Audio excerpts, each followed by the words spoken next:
एक बार की बात है, राजा अकबर व बीरबल दरबार में बैठे कुछ अहम मामलों पर चर्चा कर रहे थे। तभी बीरबल ने अकबर से कहा, मुझे लगता है कि ज्यादातर पुरुष जोरू के गुलाम होते हैं और अपनी पत्नियों से डर कर रहते हैं। बीरबल की यह बात राजा को बिल्कुल भी पसंद न आई। उन्होंने इस बात का विरोध किया। इस पर बीरबल भी अपनी बात मनवाने पर अडिडिएच गए। उन्होंने राजा से कहा कि वे अपनी बात को सिद्ध कर सकते हैं, मगर इसके लिए राजा को प्रजा के बीच एक आदेश जारी करवाना होगा। वह आदेश यह था कि जिस पुरुष के अपनी पत्नी से डरने की बात सामने आएगी, उसे दरबार में एक मुर्गी जमा करानी होगी। राजा बीरबल की इस बात पर तैयार हो गए। अगले ही दिन प्रजा के बीच आदेश कराया गया कि अगर यह बात सिद्ध हो जाती है कि कोई पुरुष अपनी पत्नी से डरता है, तो उसे दरबार में आकर बीरबल के पास एक मुर्गी जमा करवानी होगी।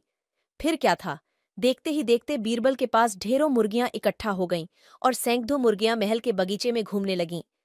अब बीरबल राजा के पास पहुंचे और बोले, महाराज, महल में इतनी मुर्गियां इकट्ठा हो गई हैं कि आप एक मुर्गी खाना खोल सकते हैं, इसलिए अब आप इस आदेश को वापस ले सकते हैं।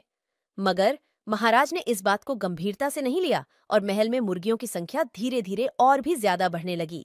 इतनी अधिक मुर्गियां महल में जमा हो जाने के बाद भी जब राजा अकबर बीरबल की बात से सहमत नहीं हुए, तो बीरबल ने अपनी बात सिद्ध करने के लिए एक नया उपाय निकाला।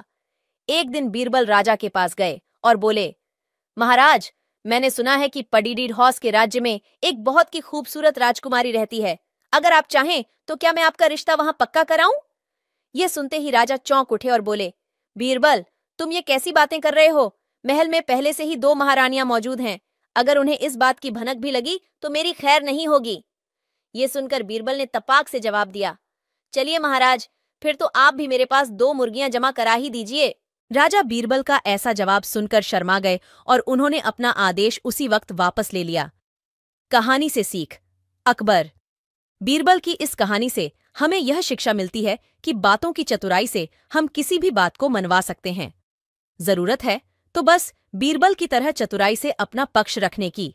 अगर आपको मेरा वीडियो पसंद आया हो तो कृपया लाइक करें, शेयर करें और सब्सक्राइब करना न भूलें।